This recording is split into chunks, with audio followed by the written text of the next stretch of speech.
نحمده ونصلي ونسلم على رسوله الكريم أما بعد أعوذ بالله من الشيطان الرجيم بسم الله الرحمن الرحيم قد نرى تقلب وجهك في السماء فلنولينك قبلة ترضاها فول وجهك شطر المسجد الحرام وحيث ما كنتم فولوا وجوهكم شطرا وإن الذين أوتوا الكتاب ليعلمون أنه الحق من ربهم وما الله بغافل عما يعملون ولئن أتيت الذين أوتوا الكتاب بكل آية ما تبعوا قبلتك وما أنت بتابع قبلتهم وما بعضهم بتابع قبلة بعض ولئن اتبعت أهواءهم من بعد ما جاءك من العلم إنك إذا لمن الظالمين الذين آتيناهم الكتاب يعرفونه كما يعرفون أبناءهم وإن فريقا منهم ليكتمون الحق وهم يعلمون الحق من ربك فلا تكونن من الممترين صدق اللہ العظیم۔ گزشتہ آیات مبارکہ میں یہ مسئلہ زیر بحث آیا ہے کہ مسلمان جماعت جس کی دعا حضرت ابراہیم علیہ السلام نے کی تھی اور ان کے درمیان اللہ کے ایک عظیم رسول اس کی بعثت کی بھی حضرت ابراہیم علیہ السلام نے دعا کی تھی، وہ مسلمان جماعت جب دنیا میں اللہ سبحانہ و تعالیٰ کے احکامات کی تعمیل کرنے کے لیے میدان عمل میں اور حضور صلی اللہ علیہ وسلم سے تعلیم و تربیت لے رہی ہے، یقینی طور پر ان کی تنظیم کے لیے اور عبادت میں اللہ سبحانہ و تعالیٰ نے ان کی طبیعت کے مطابق ایک جو قبلہ مقرر کیا ہے بیت اللہ، اس کا بیان تھا کہ مسلمان جماعت کے لیے سب سے موزوں اور بہترین قبلہ وہی ہو سکتا ہے جس کی تعمیر حضرت ابراہیم اور حضرت اسماعیل علیہ السلام نے کی ہے۔ لیکن بعض حکمتوں کے پیش نظر نبی کریم صلی اللہ علیہ وسلم جب ہجرت فرما کر مدینہ منورہ تشریف لاتے ہیں تو آپ نے 16 یا 17 مہینے اپنا قبلہ بیت المقدس کو قرار دیا۔ اس کے بعد پھر اللہ کی طرف سے یہ حکم نازل ہوا فولی وجہک شطر المسجد الحرام، اور آپ کا قبلہ تبدیل کر دیا گیا اور بیت اللہ کو ہی قبلہ مقرر کر دیا گیا۔ یہ جب حکم نازل ہوا تو اس وقت مدینہ منورہ میں بعض سادہ قسم کے مسلمانوں نے جن کی طبیعتوں میں ابھی رسوخ دین اسلام کے حوالے سے نہیں پیدا ہوا تھا، اور یہودیوں نے خاص طور پر اس حوالے سے بڑا پروپیگنڈا کیا اور اس کو ایک شغل بنا لیا، ہر وقت ہر مجلس میں اسی کا ہی تذکرہ ہے، اسی کی بحث ہو رہی ہے، اسی کے بارے میں بات چیت ہو رہی ہے۔ چنانچہ قرآن مجید نے یہاں 2 رکوعوں کے اندر بڑی تفصیل کے ساتھ اس مسئلے کو بیان کیا ہے اور فرمایا کہ یہ تحویل قبلہ یعنی مسلمان جماعت کے لیے بیت اللہ کا قبلہ ہونا یہی برحق بات ہے، اور یہ خود اہل کتاب اس حقیقت کو جانتے ہیں کہ یہ واقعی مسلمان جماعت کے لیے قبلہ یہی ہونا چاہیے،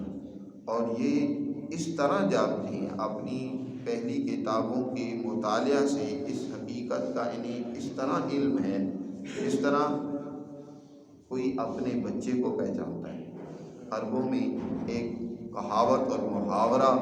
یوں تھا کہ جب وہ کسی کو کہتے کہ یہ تم معاملہ اس کو ایسا ہی جانتے ہو، اس معاملے کو جیسے تم اپنے بچے کو پہچانتے ہو، یعنی ہر آدمی یقیناً اپنے بچے کو تو پہچانتا ہی ہے، بچپن سے جس کی تربیت و تعلیم انسان کرتا ہے اور ہر وقت اس کی نظر میں رہتا ہے تو کیا وہ اس کو نہیں پہچانے گا؟ جیسے وہ اپنے بچے کو پہچانتا ہے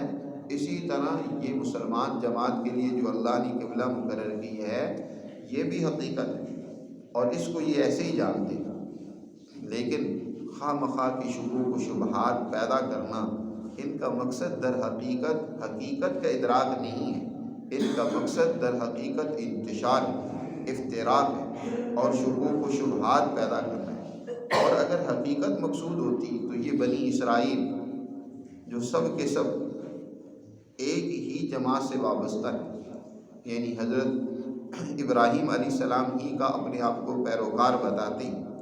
اور پھر حضرت یعقوب ہی کی اولاد میں سے ہیں جس کی بنیاد پر ان کو بنی اسرائیل کہا جاتا ہے، تو یہ تو کم از کم ایک ہی قبلے پر متفق ہوتے۔ یہ خود ایک قبلے پر متفق نہیں ہے، یہودیوں نے اپنا الگ قبلہ مقرر کر رکھا ہے، عیسائیوں نے الگ قبلہ مقرر کر رکھا ہے، وہاں بھی ان کے جھگڑے ہیں۔ تو ان کے اندر حقیقت کا ادراک وہ نہیں ہے، سچائی کو پا لینا مقصود نہیں ہے، یہ تو اس طرح کے خواہ مخواہ الجھنے اور شکوک و شبہات پیدا کر کے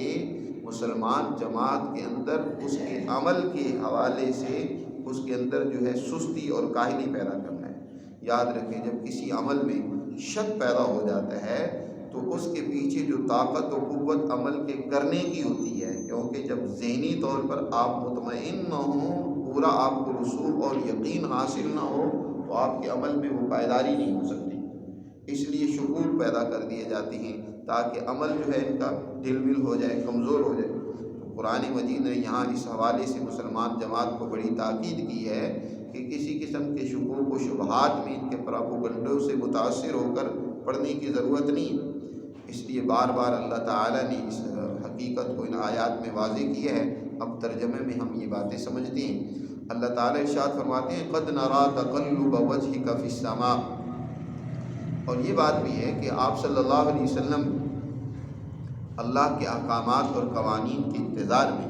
بے شمار ایسے احکامات ہیں کہ آپ صلی اللہ علیہ وسلم نے پہلے ہی سے ان کو پہچان لیا کہ اب یہ حکم نازل ہونا چاہیے یا ضرورت اس کی تھی، اور آپ صلی اللہ علیہ وسلم اللہ کے احکامات کے انتظار میں آسمانوں کی طرف دیکھتے تھے کہ کوئی اللہ کا حکم نازل ہو۔ جب کسی حکم کی ضرورت ہوتی ہے آپ صلی اللہ علیہ وسلم پہچان لیتے ہیں تو اللہ کی طرف سے حکم نازل بھی ہو جاتا ہے۔ اسی طرح جو ضرورت تھی پہلے تحویل قبلہ کی، یعنی 17 یا 16 مہینے جو بیت المقدس کو قبلہ بنایا، اس میں ضرورت اور حکمت کیا تھی وہ پچھلی آیات میں ہم پڑھ چکے ہیں کہ اصل میں اس ابراہیمی جماعت، قریشی جماعت کا امتحان مقصود تھا کہ ان کے دلوں میں یقیناً بیت اللہ کی ایک عظمت موجود تھی، پہلے سے دن سے موجود تھی، اور ابراہیم علیہ السلام کی یہ اولاد میں سے ہیں، اور قریش کے لوگ یہ سارے کے سارے جو حضور پر ایمان لے آئے ہیں، ابو بکر، عمر، عثمان اور یہ سارے نوجوان جو حضور صلی اللہ علیہ وسلم پر ایمان لے آئے ہیں، ان کے دل میں تو بیت اللہ ہی کی تعظیم ہے، کیونکہ یہ بیت اللہ کی متولی رہ چکی ہیں، ان کی عظمت تھی اور وہاں عمرہ اور حج کیا کرتے تھے۔ تو کہیں ایسی بات تو نہیں ہے کہ رسول اللہ صلی اللہ علیہ وسلم کی تعلیمات کو انہوں نے محض اس لیے قبول کر لیا کہ ان کے باپ ابراہیم علیہ السلام کی تعلیمات ہیں اور کوئی بیت اللہ اسی کی عظمت کی حضور بات کر رہے ہیں جس کی تعمیر حضرت ابراہیم اور حضرت اسماعیل نے کی تھی۔ تو ان کا امتحان لینے کے لیے اللہ نے قبلہ بدل کے انہیں حکم دیا کہ تم بیت المقدس کی طرف رخ کرو۔ انہوں نے بلا حیل و حجت رسول اللہ صلی اللہ علیہ وسلم کے حکم کی جب یہ تعمیل کی تو واضح ہو گیا کہ ان کے اندر کوئی خاندانی تعصب نہیں ہے، انہوں نے تو اس دین اسلام کو اللہ کا دین سمجھ کر قبول کیا ہے۔ اسی کو قرآن نے گزشتہ آیت میں یہ فرمایا تھا کہ ہم نے جو تمہارے لیے وہ بیت المقدس قبلہ مقرر کیا تھا وہ اس لیے لنعلم من یتبع الرسول، کہ رسول اللہ صلی اللہ علیہ وسلم کا کون متبع ہے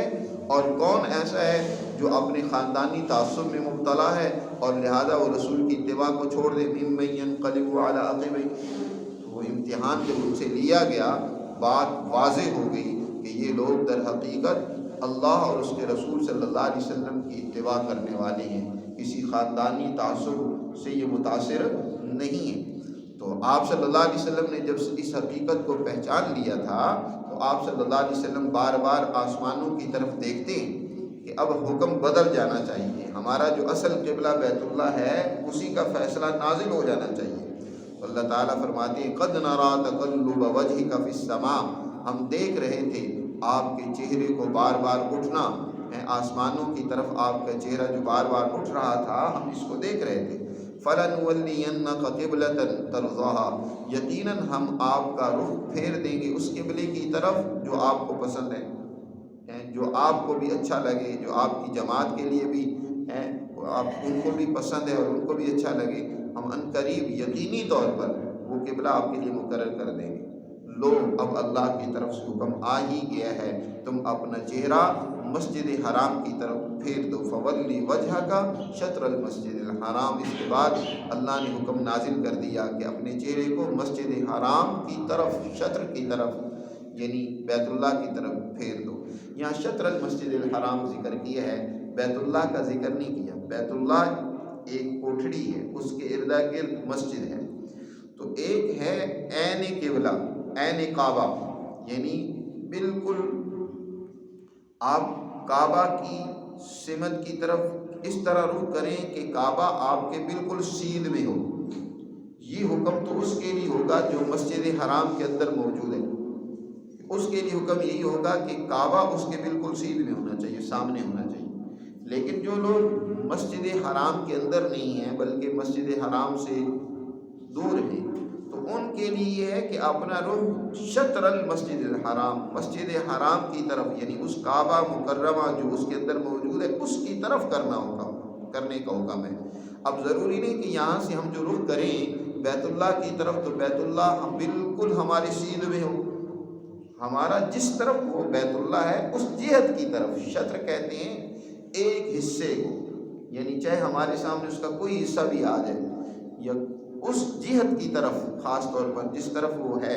اب یہاں ہم مشرق کی طرف رہنے والے اس کی مغرب کی طرف رخ کرتے ہیں کیونکہ کعبہ وہ مغرب میں ہے، اور مغرب میں رہنے والے کعبہ سے وہ مشرق کی طرف رخ کرتے ہیں، شمال میں رہنے والے جنوب کی طرف اور جنوب کے رہنے والے شمال کی طرف۔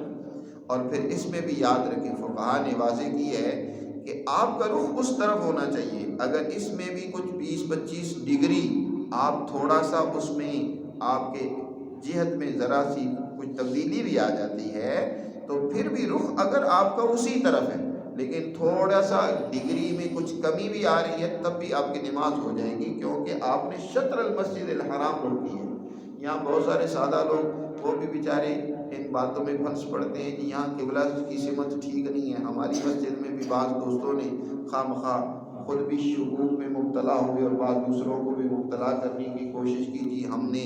وہ اس کے ساتھ ذریعے قبلہ نما کے ذریعے سے دیکھا ہے، ہمارے قبلے میں ذرا جو نا کمی آ رہی ہے۔ حالانکہ فقہا نے اس مسئلے کو واضح کیا ہے کہ اگر وہ 20-25 ڈگری تھوڑا بہت فرق بھی آ رہا ہے لیکن جہت ہوئی ہے، سمت ہوئی ہے، تو تمہارے لیے نماز میں کوئی خلل نہیں آتا۔ اصل حکم یہی ہے کہ فولی وجہ کا شطر المسجد الحرام، مسجد حرام کے کسی حصے کی طرف جس جانب وہ ہے اس طرف تم نے رخ کرنا ہے، اس طرف اپنے چہرے کو پھیرنا ہے۔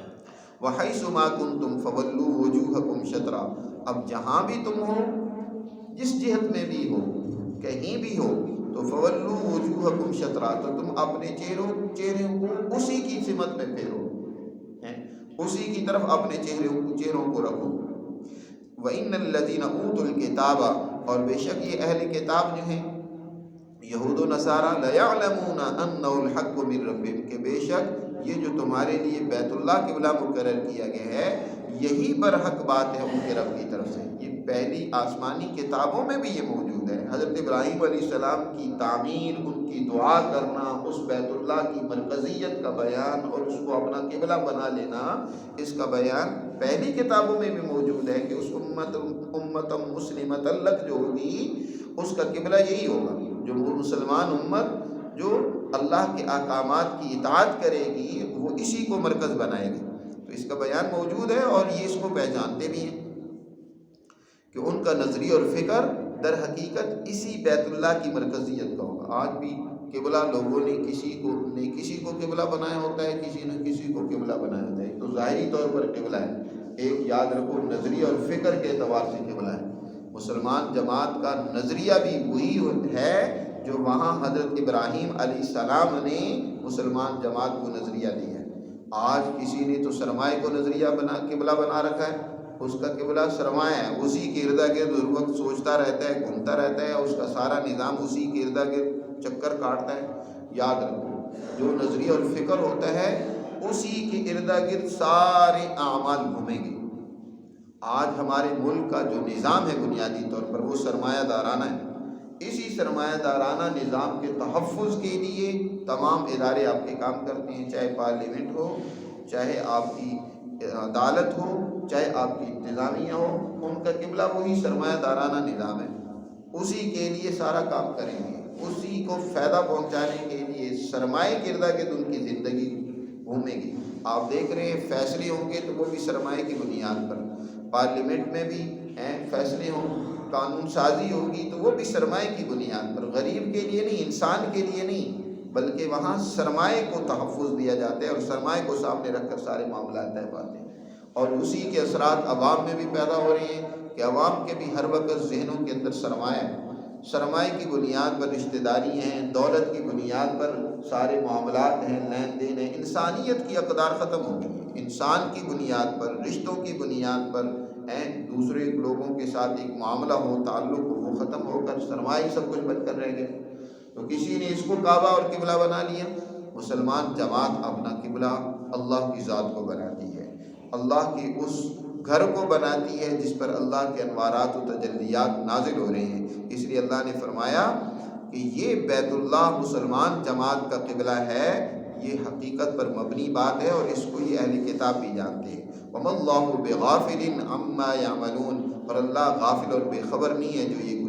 جو کچھ کر رہے ہیں. ان کی حرکتیں، انتشار اور نفرتیں، شکوک و شبہات پیدا کرنا، یہ اللہ سے یہ چھپی ہوئی چیزیں نہیں ہیں، اللہ دیکھ رہا. وَلَئِنْ أَتَيْتَ الَّذِينَ أُوتُوا الْكِتَابَ بِكُلِّ آيَةٍ مَا تَبِعُوا قِبْلَتَكَ، اے پیغمبر اگر ان اہل کتاب کے سامنے آپ ہر طرح کی دلیل پیش کریں، ہر طرح کے دلائل ان کے سامنے لے کر آئیں، تب بھی یہ آپ کی بات کو نہیں مانیں گے. ما تبیو قبلتک، آپ کے قبلے کو تسلیم نہیں کریں گے. ان کا مقصد در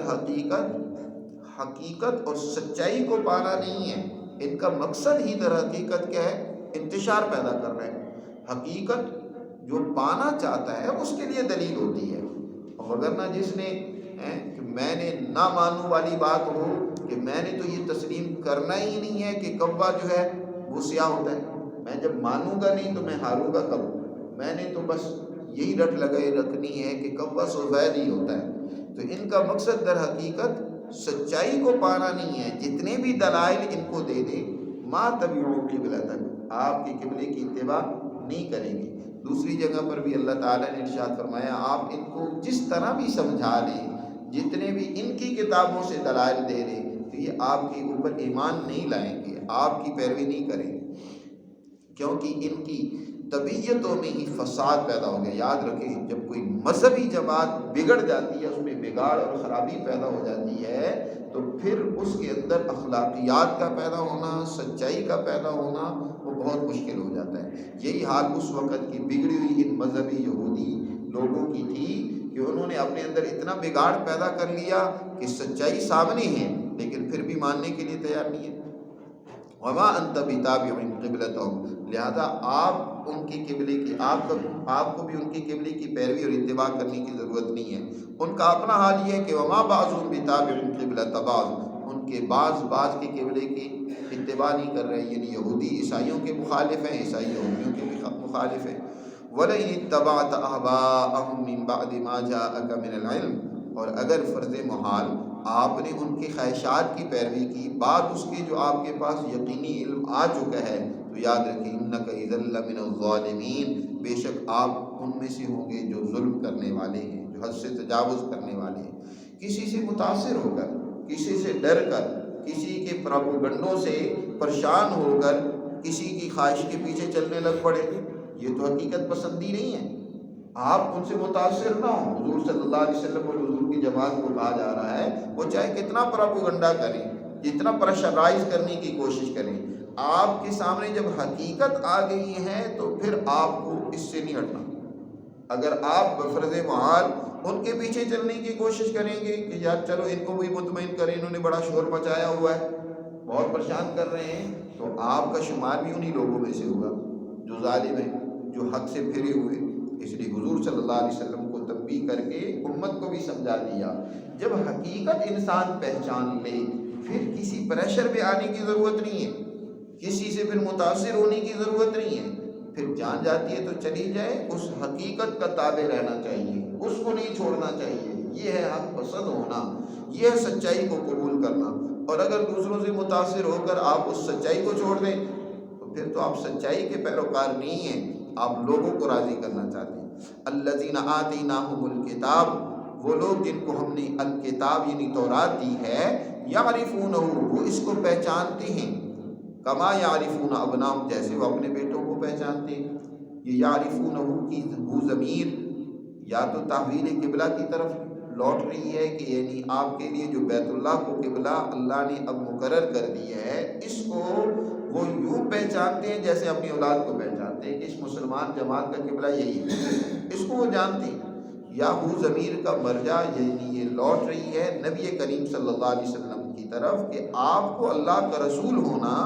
یہ اسی طرح پہچانتے ہیں جیسے کہ اپنی اولاد کو پہچانتے ہیں۔ آپ کی رسالت بھی ان پر مخفی نہیں تھی، واضح تھی۔ حضرت عبداللہ بن سلام رضی اللہ تعالیٰ عنہ کا واقعہ پہلے گزر چکا ہے کہ حضرت عبداللہ بن سلام رضی اللہ تعالیٰ عنہ وہ یہودیوں کے بہت بڑے عالم تھے، مسلمان ہو گئے اور انہوں نے اسلام قبول کر لیا تو حضور صلی اللہ علیہ وسلم سے وہ عرض کرنے لگے، اللہ کے رسول آپ یہودی علماء کو بلائیں اور ان سے میرے بارے میں پوچھیں تو آپ کو پتہ چل جائے گا کہ یہ کس ذہنیت کے لوگ ہیں۔ وہ خود ایک کمرے میں اندر ایک طرف بیٹھ گئے اور حضور نے یہودی علماء کو بلایا اور ان سے پوچھا، بھئی تمہارے بہت بڑے عالم ہیں عبداللہ بن سلام، ان کے بارے میں تم کیا کہتے ہو؟ بڑی تعریفیں کی،